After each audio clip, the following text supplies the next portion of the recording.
7वें अध्याय की चर्चा चल रही है, जहां पर कि भगवान श्री कृष्ण ने एक अत्यंत महत्वपूर्ण श्लोक में 7वें अध्याय के 19वें श्लोक में मानो वेदांत का सारा सार, आध्यात्मिक साधना का समस्त सार एवं आध्यात्मिक सिद्धि की उपलब्धि का गंतव्य स्थान, मानो ये सब हमें एक साथ दे दिया। बहुनाम जन्मनामन्ते ज्ञानवान माम प्रपद्यते वासुदेव सर्वमिति स महात्मा सुदुर्लभ। बहुत जन्मों के अंत के जन्म में तत्व ज्ञान को प्राप्त हुआ ज्ञानी सब कुछ वासुदेव ही है, इस प्रकार मेरे को पूछता है। और वह महात्मा अति दुर्लभ है, केवल दुर्लभ नहीं, अति दुर्लभ है। बहुत विरले ऐसे हैं अंतर में, अपने अंतर में आत्मा का परमात्मा का दर्शन वाले दुर्लभ हैं, परमात्मा का दर्शन करने वाले दुर्लभ हैं। परंतु ये सब कुछ जितना भी दिखता है, जितना भी संसार में दिखता है, ये सभी वही भगवान हैं, परमात्मा स्वरूप हैं, सब कुछ वासुदेव ही है। ऐसा जो मुझे समझता है, ऐसे तो अति दुर्लभ है जिनको इस प्रकार की अनुभूति हो गई। सर्वभूते नारायण, सर्व जीवों में वही ईश्वर विराजमान है, इस प्रकार की उपलब्धि, इस प्रकार की अनुभूति जिसको हो गई, वह अति दुर्लभ है। और यही मानो आध्यात्मिक शिखर, जो मानो आध्यात्मिकता के जगत में मानो ये माउंट एवरेस्ट है, जिसके ऊपर और कुछ नहीं। मानो आध्यात्मिकता का उच्चतम शिखर यही कि जहां पर न केवल अपने अंतर में परमात्मा का दर्शन करना, न केवल परमात्मा का दर्शन बाहर करना, किंतु समस्त संसार में एक ही वही वासुदेव ओतप्रोत हैं, सब कुछ वही है। ऐसा तो अंत में होता है, बहुत जन्मों के अंत में किसी किसी को, किसको होता है, अत्यंत दुर्लभ है ऐसा व्यक्ति जिसको इस प्रकार से अनुभूति होती है। इस प्रकार जो मैं सब में हूं, इस प्रकार का भाव रख करके, ये सब में वासुदेव ही है, ऐसा भाव रख करके जो मुझे मेरी उपासना करता है, मुझे भजता है, इति मां प्रपद्यते स महात्मा सुदुर्लभ, वो महात्मा अति दुर्लभ। और इसके विपरीत जो लोग केवल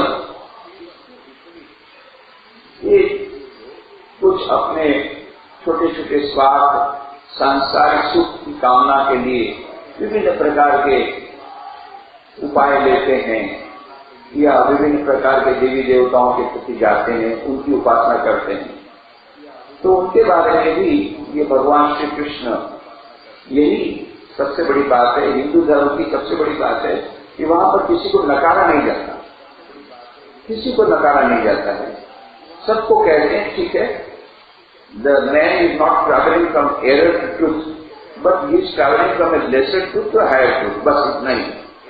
कभी ये नहीं कहा कि तुम गलती कर रहे हो और तुमको ये छोड़ देना चाहिए, नहीं, ये अभी ठीक है, तुम अभी इस स्थिति में हो, बाद में धीरे धीरे और भी ऊपर की स्थिति में आना। तुम ये साकार की पूजा करना चाहते हो तो साकार की पूजा करो, निराकार की पूजा करना चाहते हो निराकार की पूजा करो, सगुण की पूजा करते हो सगुण की पूजा करो, निर्गुण की पूजा करो निर्गुण की पूजा करो। इतना ही नहीं, ईश्वर की पूजा नहीं करना चाहते, तुम साधारण देवी देवता की पूजा करो तो ठीक है, धीरे धीरे तुमको वो ज्ञान उपलब्ध होगा। ये देवी देवताओं को, छोटे छोटे ऑफिसर को संतुष्ट करके कोई लाभ नहीं है। बड़े बाबू को यदि, सबसे बड़े साहब को यदि आपने पटा लिया तो ये छोटे छोटे बाबू आपको सलाम करेंगे, ये आपको सलाम करेंगे, आपको फिर उनके पास जाना नहीं है। ये जो बुद्धिमान रहते हैं वो डायरेक्ट बच जाते हैं बड़े बाबू के पास, और जो छोटे जिसको बुद्धि नहीं है वो छोटे छोटे साहब के पास जाते हैं, और इस प्रकार से छोटे छोटे देवी देवता के पास जाते हैं अपने अपनी के कामना की पूर्ति के लिए। काम से हित ज्ञान प्रपद्यन्ते न देवता पंतम नियम आस्था प्रकृत्या नियताशया, अपने स्वभाव से प्रेरे हुए तथा उन भोगों की कामना द्वारा ज्ञान से भ्रष्ट हुए उस नियम को धारण करके अन्य देवताओं को भजते हैं अर्थात पूजते हैं। कुछ लोग ऐसे होते हैं। अन्य लोग एक तो ऐसे होते हैं जो परमात्मा को पूछते हैं, उसकी अच्छी स्थिति क्या हुई कि जहां सभी को परमात्मा का दर्शन, सभी वस्तुओं में परमात्मा का दर्शन होता है। उसके विपरीत कुछ लोग ऐसे होते हैं छोटे छोटे देवी देवताओं को अपनी छोटी छोटी कामनाओं की पूर्ति के लिए भेजते हैं। यो यो याम तनु भक्त श्रद्धया चितलिच्छति तस्य तस्याचलाम श्रद्धाम तामेव विदधामिना। जो सकामी भक्त जिस जिस देवता के स्वरूप को श्रद्धा से पूजना चाहता है, उस भक्त ने उसी देवता के प्रति श्रद्धा को स्थिर कर दिया। ये भी भगवान की इतनी बड़ी मान्यता है, जैसा हमने पिछले वक्त बताया था कि यदि आप किसी के पास जाएंगे तो यही कहेगा कि मेरे पास आना और किसी के पास मत जाना, मेरे कोई गुरु बनाना और फिर किसी के पास मत जाना। पर यहाँ भगवान की उदारता देखें कि वो कहते हैं कि ठीक है, तुमको उस देवता में श्रद्धा है, उस देवता में मैं ही तुम्हारी श्रद्धा और दृढ़ कर देता हूँ। केवल तुमको निंदा करता हूँ ऐसा नहीं, तुमको डांटता ऐसा नहीं, तुमको ये विरोध करता ऐसा नहीं कि नहीं क्या जाते हो, मेरे को छोड़ के वहां पे गए, चलो अब मेरा तुम्हारे साथ कोई नाता रखता नहीं, ऐसा नहीं। भगवान को दूसरे देवता का कभी उसकी श्रद्धा को मैं ही दृढ़ कर देता हूँ। ठीक है, अभी तुम उस स्टेज पर हो, वहीं से आगे बढ़ो। सतया श्रद्धया युक्त तस्य आराधन लीयते लभते च तथा कामं मयैव वेतामेताम्।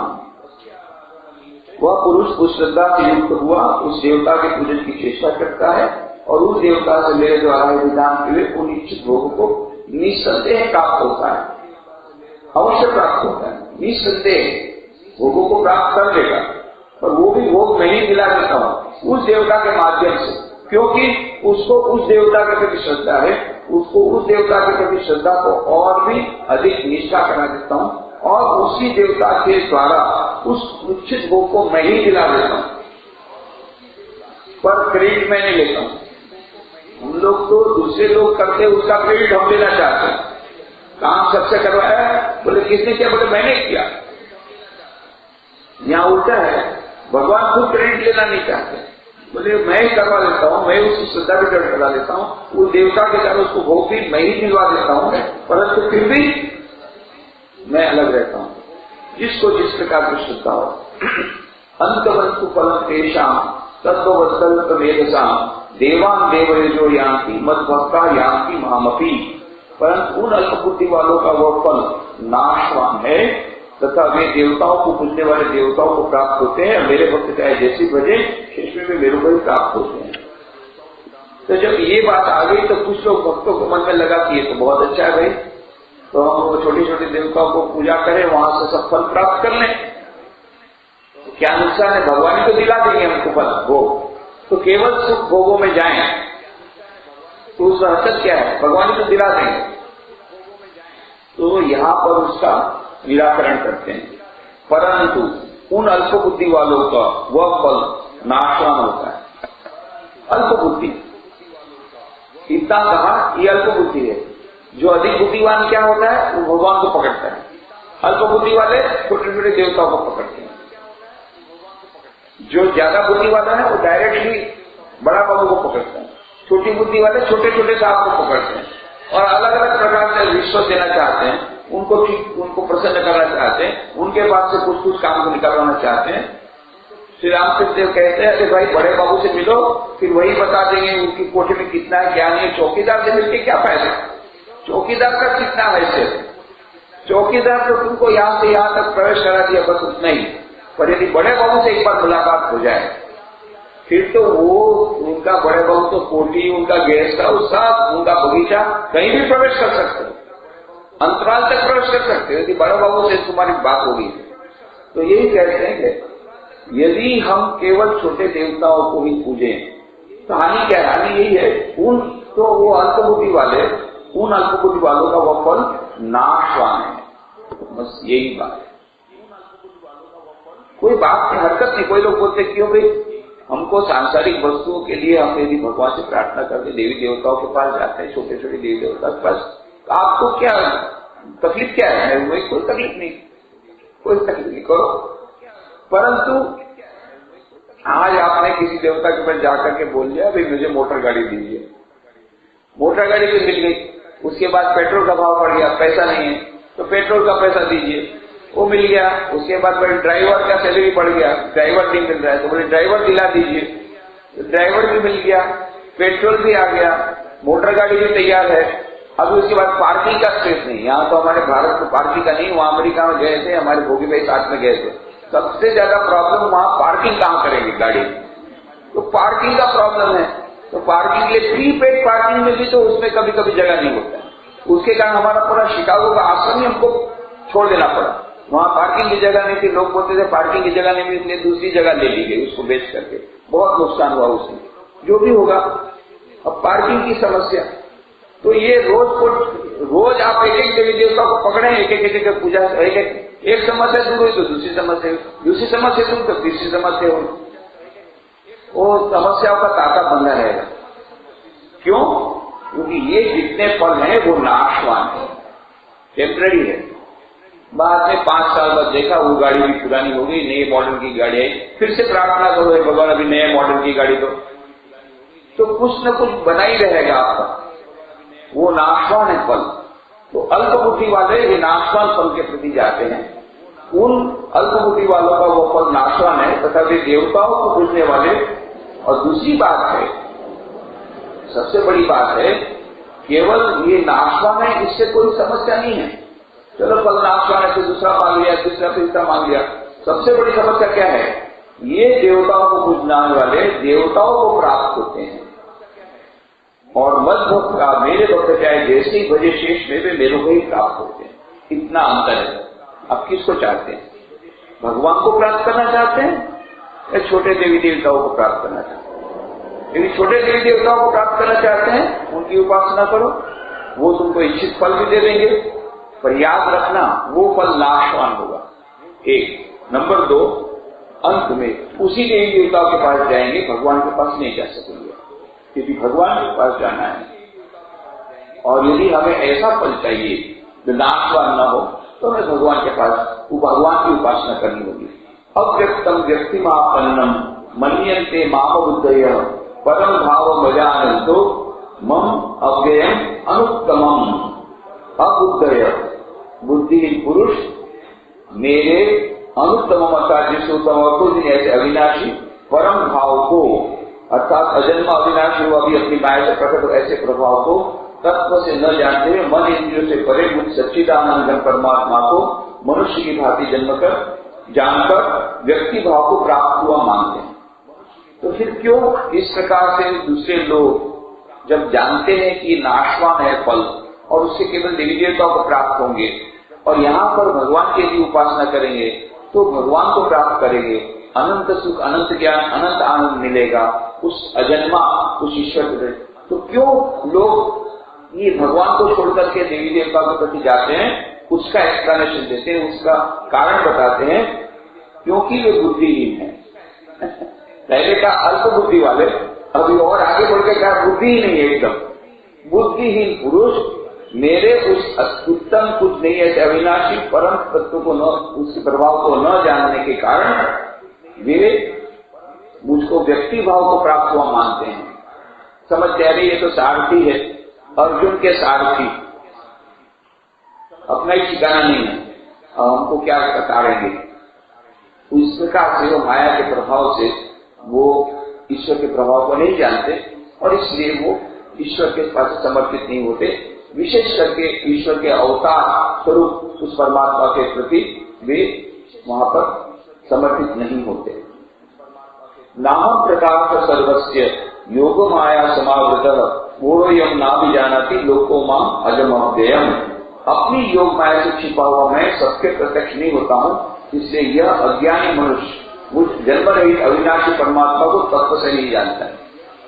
अभी पहले इसके ऐसे मनुष्य जो केवल देवी देवता की पूजा करते हैं, भगवान की पूजा नहीं करते, उसको कहा अल्प बुद्धि। बाद में कहा बुद्धिहीन, अभी और आगे बढ़ के बोलते मूर्ख, एकदम मूर्ख है, अज्ञानी है, ये मुझको जन्म रहित अविनाशी परमात्मा को तत्व से नहीं जानते। क्यों? क्योंकि मैं अपनी योग माया से छुपा हुआ हूं। अरे भाई योग माया से तुम छुपे हुए इसलिए नहीं जानते, तो बात तो ये हुई कि उसके कारण तो तुम ही हो, तुम ही अपने योग माया से छुपे हुए हो, इसलिए बेचारे लोग योग माया से समावृत होकर के आपको जानते नहीं है। बोले वो जान क्यों योग माया से समावृत है? क्योंकि वो मूल है, वेदाहं समतीतानि वर्तमानानि चार्जुन भविष्याणि च भूतानि मां तु वेद न कश्चन। हे अर्जुन, पूर्व में व्यतीत हुए और वर्तमान में स्थित तथा आगे होने वाले सब भूतों को मैं जानता हूँ, परंतु मेरे को कोई भी श्रद्धा भक्ति रहित पुरुष नहीं जानता। ये इसका कारण यही है, मैं तो सबको जानता हूँ, सब मुझे नहीं जानते और उसके कारण मेरे पास शरण में नहीं आते। इच्छा द्वेष समुत्थेन द्वंद्व मोहेन भारत सर्वभूतानि सम्मोहम सर्वे यान्ति परन्तप। हे भरतवर्षी अर्जुन, संसार में इच्छा और द्वेष से उत्पन्न हुए सुख दुखादि द्वंद्व मोह से संपूर्ण प्राणी अति अज्ञानता को प्राप्त हो रहे हैं, सम्मोहित हो रहे हैं। बस यही प्रॉब्लम है। मुख्य समस्या यही है, क्यों ईश्वर की शरण में नहीं जाते, क्यों उस भगवान में उनका विश्वास नहीं होता, क्यों भगवान की भक्ति नहीं करते, क्योंकि सम्मोहित हो गए। तब उपाय क्या है? सम्मोहित क्यों हुए पहली बात तो उसके लिए तो हम लोग यही कह सकते भाई सम्मोहित हुए क्योंकि माया के कारण। तो माया को तुम नहीं बनाई तो तुम ही उसके कारण हो। कठोपनिषद में यही कहा गया कि परांचिथानि व्यस्तृण स्वयंभू परां पश्यति नान्तरात्मन कश्चित् धीरः प्रत्यगमानम् इच्छत् आवृत्त चक्षु अमृतत्वम् इच्छन्। परांचिथानि, हमारी इंद्रियों को बहिर्मुखी बनाया। किसने बनाया? व्यस्तृण स्वयंभू, ब्रह्मा ने ऐसा निर्माण ऐसा किया है कि ये इंद्रिय बाहर की ओर जाती है। उसमें हमारा क्या दोष है भाई?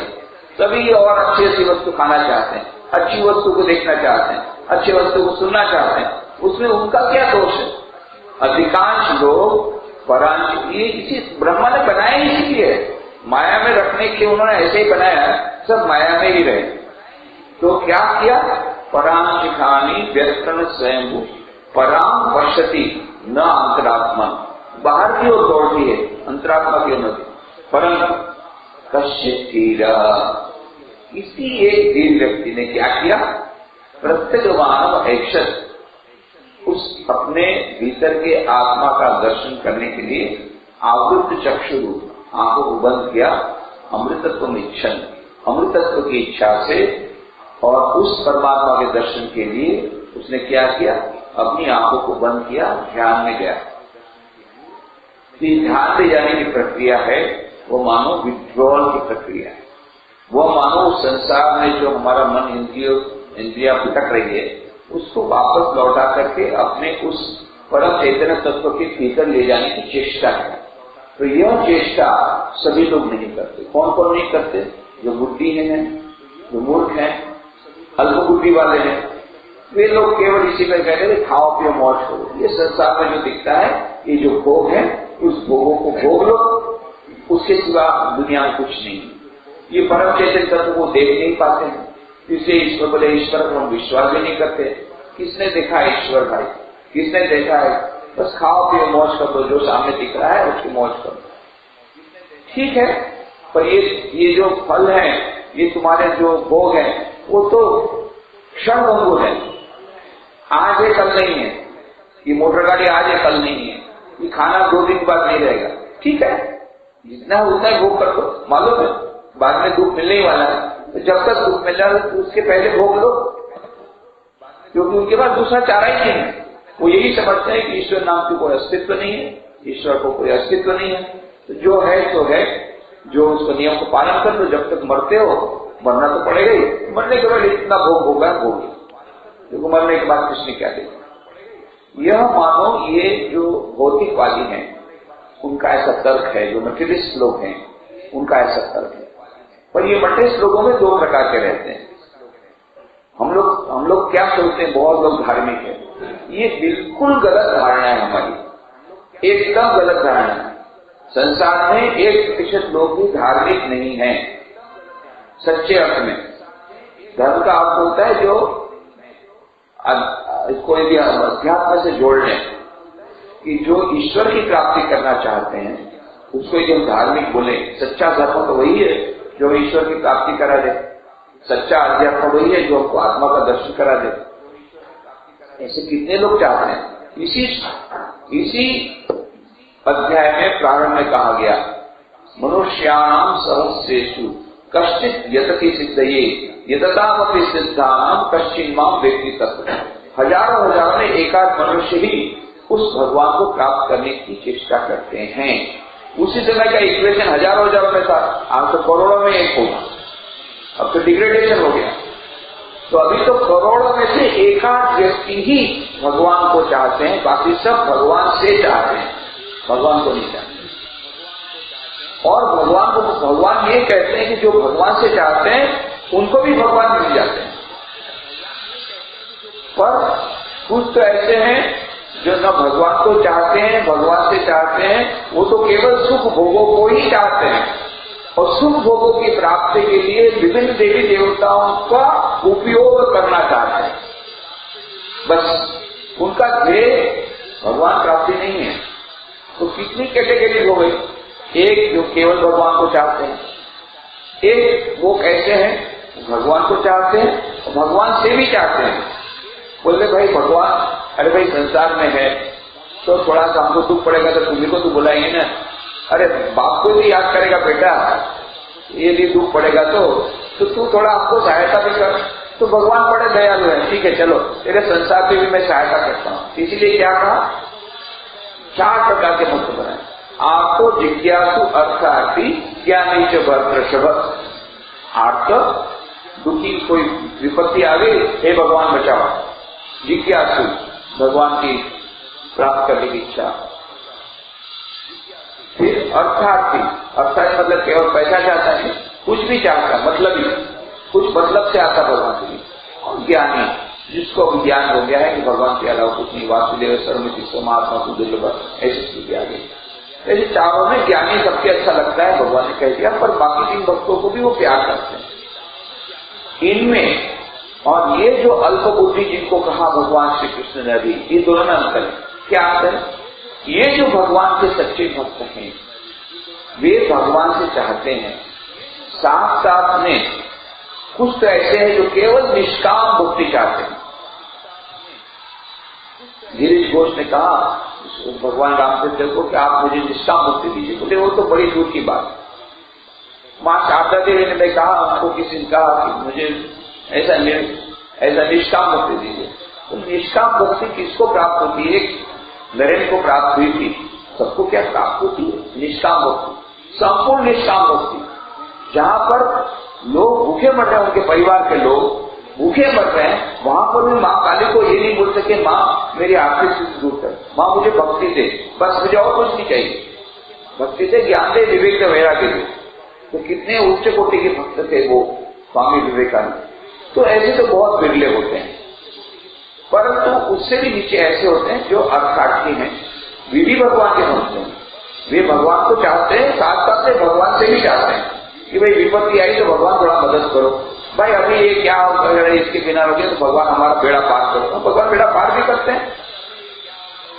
योगक्षेम वहां उन्होंने कहा, नरसिंह मेहता का बेड़ा पार किया, मीराबाई को पूछा है, कितने भक्तों को उन्होंने हमारी, आज भी एज ऑन टुडे कितने भक्त लोग हैं जिनको भगवान मदद करते हैं, सहायता करते हैं और बेड़ा पार करा देते हैं। तो कहने का मतलब ये जो भक्त हैं उसमें 2 कैटेगरी होगी। ये भगवान के ही भक्त हैं, इसमें 2 कैटेगरी होगी। एक जो निष्काम भक्त हैं, केवल भगवान को चाहते हैं। दूसरे जो भगवान को भी चाहते हैं, भगवान से भी चाहते हैं, वो भी भगवान को ही प्राप्त होंगे। पर ये अभी यहां जो कहा रहे हैं कि दूसरे देवी देवताओं की पूजा करते हैं, यदि उनमें वो भगवान ही है, वही परमात्मा है, ऐसा उनके मन में ज्ञान रहे, तब तो परमात्मा को प्राप्त कर लें। मान लो कोई इंद्र देवता को उपासना करता है, पर ये सोचता है कि वो इंद्र देवता परमात्मा का ही स्वरूप है, तो उसको परमात्मा के दर्शन होंगे। परंतु इंद्र को इंद्र मान करके, सूर्य को सूर्य मान करके पूजा करता है, बाकी देवी देवताओं की पूजा करता है इस प्रकार से कि उससे मुझे ऐसा मिलेगा, उससे मुझे ये लाभ मिलेगा, उससे मुझे ये सांसारिक सुख मिलेगा। तो उसको सांसारिक सुख मिलेगा, भगवान ही प्राप्त करा देंगे, पर वो टिकेगा नहीं। और उसके बाद जब चला जाएगा तब दुख होगा। दूसरा, वो उसी देवी देवता को प्राप्त होगा, ईश्वर को प्राप्त नहीं होगा। तो ये सूक्ष्म जो भेद है हमें याद रखना पड़ेगा। तो इच्छा द्वेष समुत्थेन द्वंद्व मोहेन भारत सर्वभूतानि सम्मोहं सर्वे यान्ति परन्तप। हे भरत अर्जुन, संसार में इच्छा द्वेष से उत्पन्न हुए सुख दुखादि द्वंद्व मोह से संपूर्ण प्राणी अति ज्ञानता को या अपूर्णता को प्राप्त हो रहे हैं। येषां स्वंतगतम पापम जनानां पुण्य कर्मणाम ते द्वंद्व मोह निर्मुक्ता भजन्ते मां दृढ़व्रता। परंतु निष्काम भाव से श्रेष्ठ कर्मों का आचरण करने वाले जिन पुरुषों का पाप नष्ट हो गया है, वे राग द्वेष आदि द्वंद्व से मुक्त हुए दृढ़ निश्चय वाले पुरुष मेरे को सब प्रकार से भजते हैं। तो दो प्रकार के हो गए, जो इच्छा द्वेष समुत्थेन, इच्छा द्वेष उत्पन्न दुखादि द्वंद्व रूप मोह से जो मोहित हो गए हैं, वे भगवान को नहीं भजते। वे जाते हैं इस प्रकार से छोटे देवी देवताओं के पास, उनके पास जाकर के उन भोगों की कामना करते हैं। परंतु जिनके पाप नष्ट हो गए हैं, जो निष्काम भाव से श्रेष्ठ कर्मों को आचरण करने वाले जिन पुरुषों का पाप नष्ट हो गया है, वे राग द्वेष आदि द्वंद्व रूप मोह से मुक्त हुए और दृढ़ निश्चय वाले पुरुष मेरे को सब प्रकार से भजते हैं।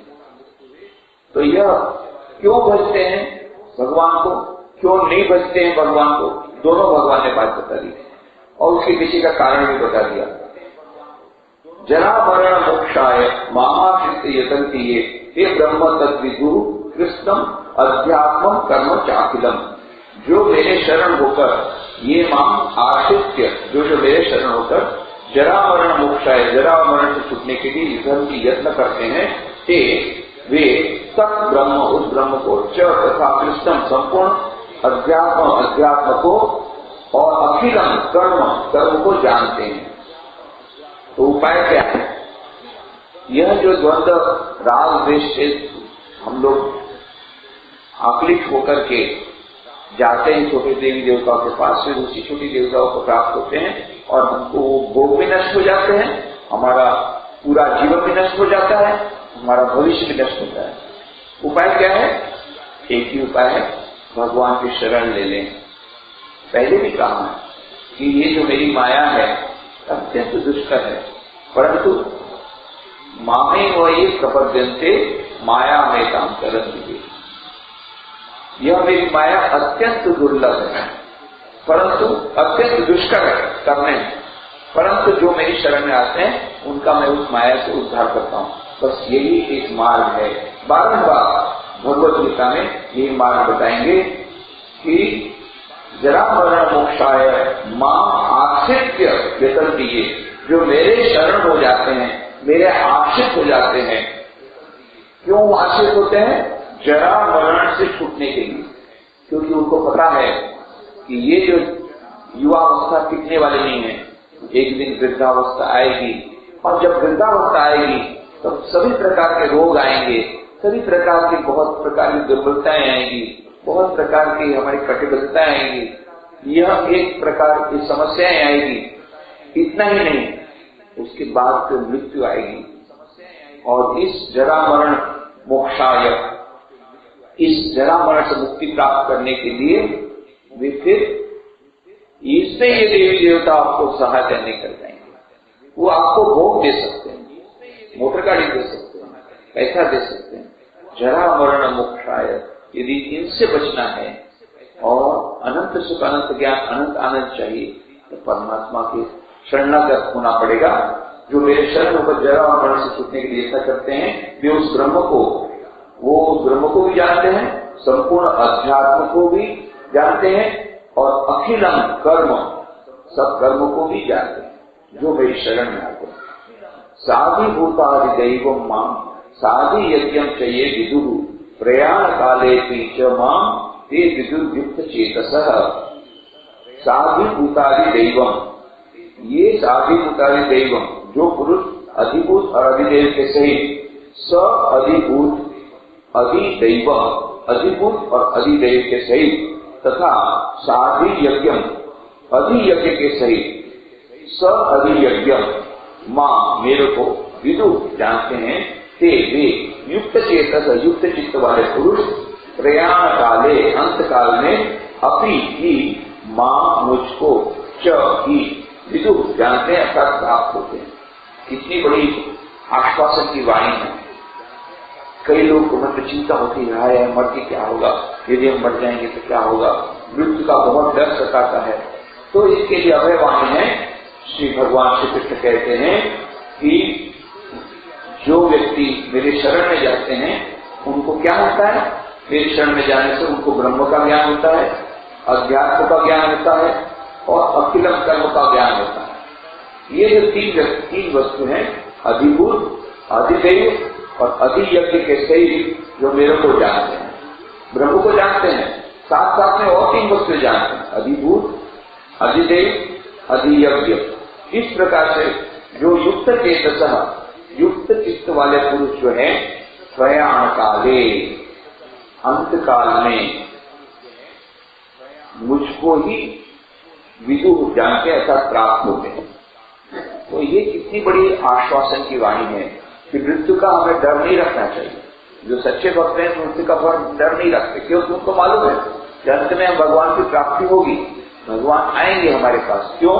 भगवान ही मुझे वो ज्ञान दे देंगे, उस ब्रह्म का ज्ञान करा देंगे, अधिभूत का भी ज्ञान करा देंगे, अधियज्ञ का भी ज्ञान करा देंगे और अधिदेव का भी ज्ञान करा देंगे।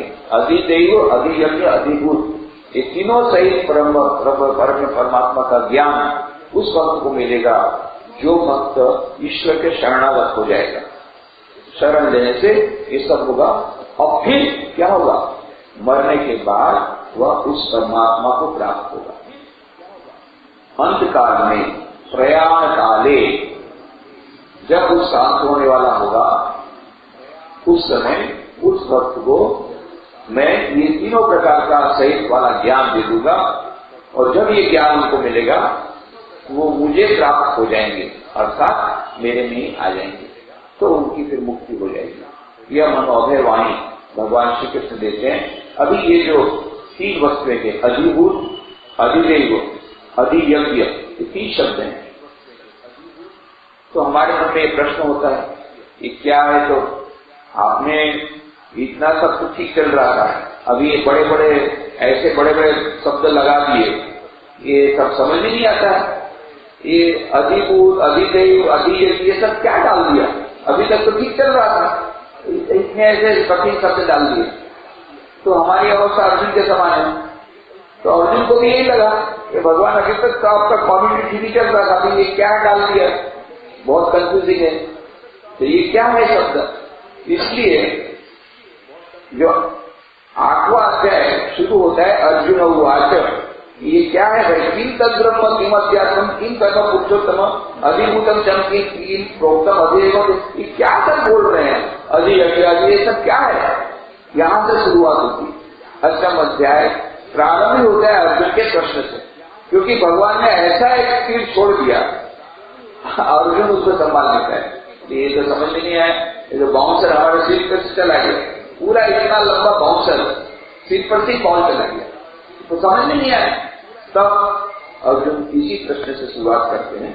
तो ये भी उसका उत्तर भगवान बड़े विस्तार से देंगे। अधिभूत क्या है, अधिज्ञ क्या है, अध्यात्म क्या है, सब कुछ का उत्तर देंगे। इसकी चर्चा हम लोग बाद में करेंगे, आज समाप्त करेंगे।